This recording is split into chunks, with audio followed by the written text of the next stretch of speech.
Boa noite. Quero iniciar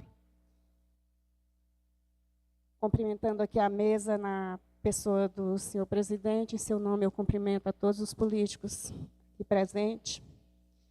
Ao doutor Felipe, presidente aqui da sessão da OAB.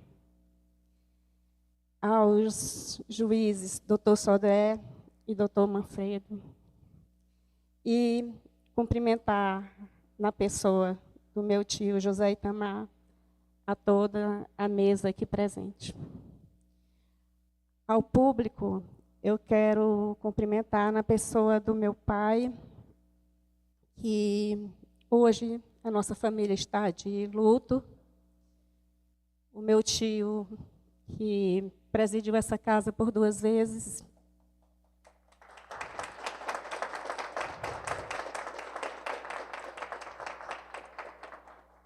que construiu aqui esse plenário, foi chamado para a casa do pai, e só cabe a nós aceitarmos. Mas o meu pai, ele nunca me deixou sozinha.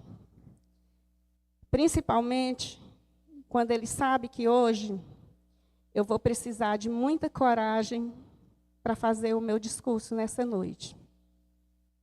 Coragem essa que eu busco e dedico ao meu tio Joaquim Filho, que foi sempre um homem destemido. E baseado nele, eu digo a vocês, na última sessão, o presidente dessa casa combinou com nós vereadores a realização de uma sessão solene proposta pelo doutor Felipe Borges, e eu entendi, como eu acho que a maioria aqui entendeu, que o tema seria Agosto Lilás. Logo em seguida, eu recebi o convite dizendo que era para uma homenagem aos advogados. Pensei em mudar o meu discurso, mas resolvi manter. E isso porque vou falar principalmente para advogados que nesse mês devem ter sido bastante procurados para falar do mês da advocacia, mas com certeza foram procurados muito mais para falar do mês de Agosto Lilás.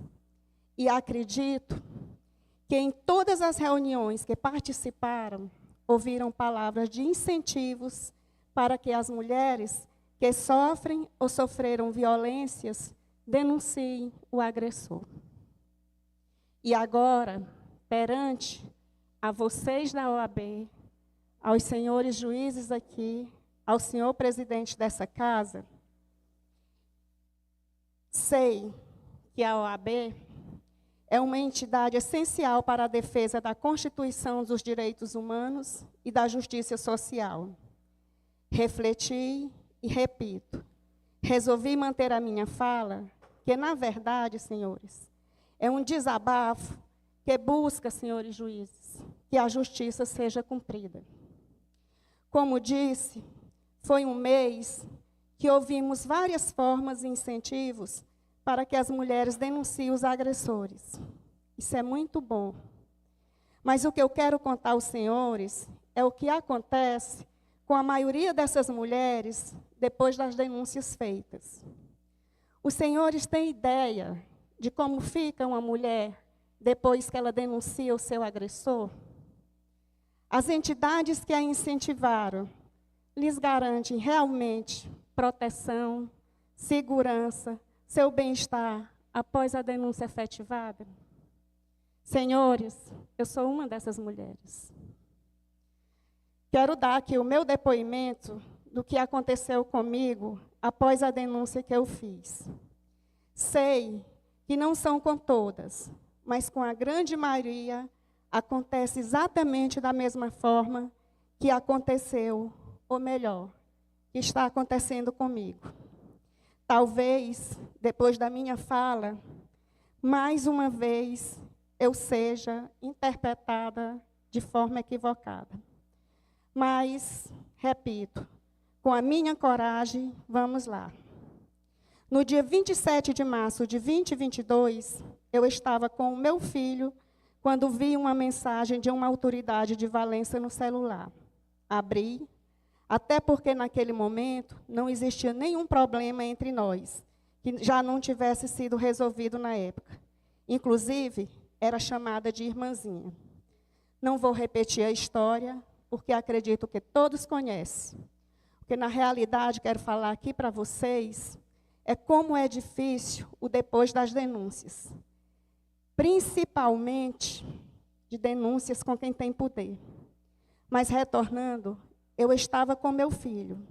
E já no início da mensagem, comecei a ouvir absurdos. E nervosa, tentava baixar o som do celular e não conseguia. Meu filho disse que eu não baixasse. Assim, ele ouvia a mãe ser chamada de nojenta, maléfica, dissimulada, câncer maldoso, que se o pai fosse homem, batia na mãe, que se encontrasse comigo, iria torar meu braço, e queria que eu fosse um homem para cair em mim de pancada. Esse áudio, Senhor, durou mais de 29 minutos de verdadeira tortura psicológica. Naquele momento, eu não tinha como raciocinar o que eu tinha escutado, porque eu vi a mágoa no rosto do meu filho. Que até aquele momento tinha pela pessoa uma certa amizade. E ouvir aqueles absurdos com a mãe era revoltante. Ali, eu precisava acalmar, ao invés de ser acalmada. Tive que encontrar forças. Acredito que é de Deus para tranquilizar meu filho e conversar com meus pais, que já são idosos, com meus irmãos, pedi que ficassem tranquilos, que eu resolveria. Quando meu esposo chegou da empresa, mostrei o áudio a ele. Ele me abraçou e disse, só tenho um pedido a lhe fazer. Seja a mulher corajosa que é, denuncie. Ali eu desabafei, chorei, à tarde e noite. Não consegui dormir, mesmo sendo medicada. Porque a primeira reação é você não entender o que você fez para merecer ouvir palavras tão grosseiras. Você é invadida pelo sentimento de medo, de raiva, de angústia, de injustiça e de tantos outros. No dia seguinte, não tive condições de sair de casa. E todos da família dizendo que eu deveria denunciar. Confesso que até então eu tinha receio da exposição. Meu esposo me disse, seja a mulher com quem me casei. Você nunca temeu a exposição e não vai ser agora. Até porque os áudios já estão em alguns grupos. Logo em seguida, a imprensa estadual também postou. E foram várias matérias ao respeito. Com o caso público, procurei o advogado e fiz um boletim. Mas o pior ainda estava para acontecer. Porque passei a ser julgada por pessoas ligadas ao agressor, com críticas maldosas, acusações, xingamentos, ofensas. Eu era a vítima, mas estava vivendo, aliás, ainda vivo, como se tivesse cometido o crime. Na época, eu não tive apoio nenhum das instituições que defendem mulheres, exceto da doutora Martalene, como amiga e advogada. Digo aos senhores que depois de 3 anos, como eu me sinto de uma forma agradecida e de outra decepcionada. Me sinto agradecida à promotora doutora Débora, que aceitou a denúncia e pediu a condenação do crime pela prática de violência psicológica contra a mulher. Crime este que considera a forma mais cruel, porque as sequelas ficam para toda a vida. Ainda hoje, quando lembro daquela manhã, me causa desconforto e, às vezes, em pânico. Mas o pior é saber que o agressor é impune. No dia 23 de agosto de 2023, tomei conhecimento através da imprensa, daí começa a decepção maior, que soube primeiro de que e eu agradeço até a imprensa, porque foi através dela que soube que o julgamento aconteceria no dia 19 de março de 2024, às 11 horas. Até hoje não aconteceu.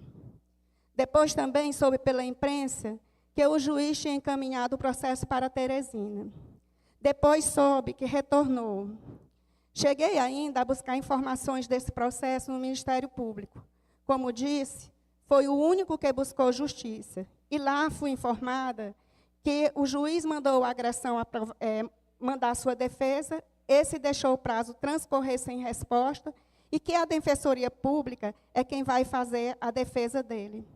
Confesso que sou leiga no campo jurídico, mas é difícil na minha cabeça entender que o advogado vai ser, que o culpado vai ser defendido pela Defensoria Pública.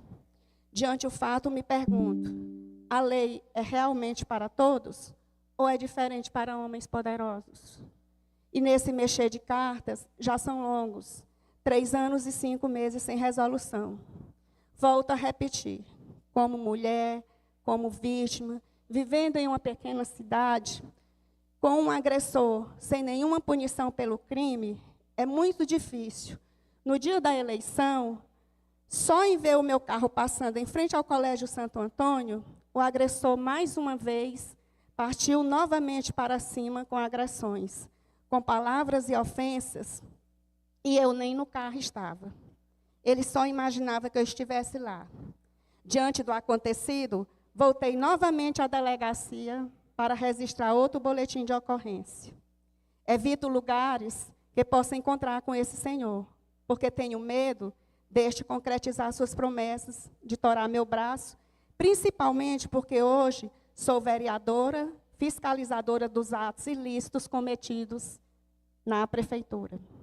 Vivo aprisionada, raramente participo de eventos por medo. Estou aqui hoje e fazendo essa fala porque essa casa e esse direito foi concedido e foi me dado pelo povo.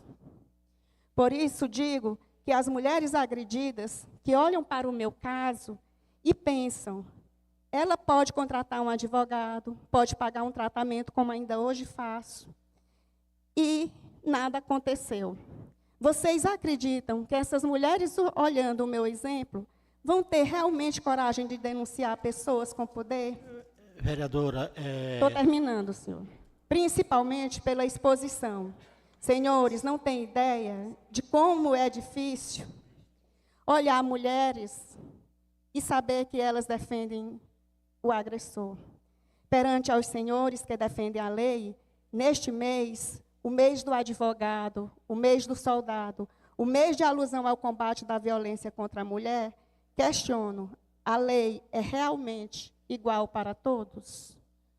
E quero aqui pedir minhas desculpas, mas já eu digo, fui convidada para discutir aqui o mês de alusão à mulher.